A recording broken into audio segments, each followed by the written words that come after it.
One of the most powerful ways of understanding development in recent decades has been the livelihoods approach that seeks to understand the lives of the poor as they themselves understand their own lives.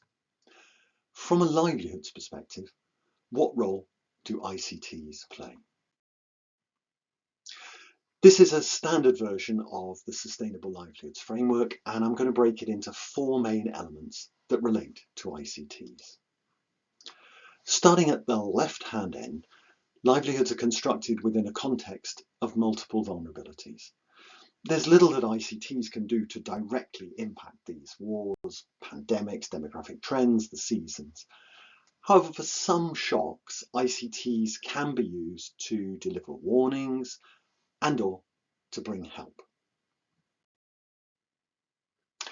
The strongest link between ICTs and livelihoods comes from ICTs helping to create or strengthen the 5 livelihood assets, the 5 types of capital: human, financial, physical, social, and natural, on which livelihoods are built. As examples, in an earlier video, I discussed how ICTs can help those in poverty access more money, i.e. more financial capital. ICTs can also strengthen human capital through e-education or e-health. And applications like social media and messaging can help those who are relatively excluded to build their social capital. The organisational and institutional structures and processes that shape livelihoods are often quite conservative.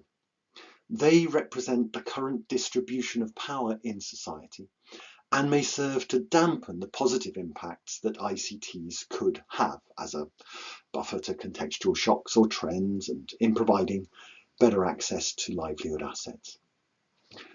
One example would be the gender inequalities in society, which make it harder for women than men to access, own, and hence benefit from ICTs.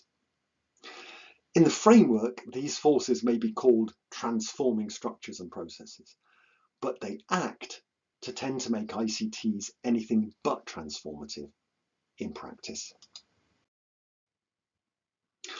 Finally, there are 3 ways in which ICTs can impact livelihood strategies.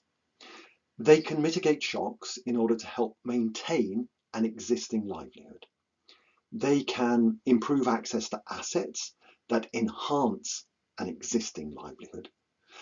And they can help to create a new livelihood, such as those jobs created within the digital economy, from data entry work through to working for gig platforms. These overall then are the 4 ways in which ICTs can interact with livelihoods. If you'd like to know more, then take a look at the ICT4D textbook. And thank you for watching.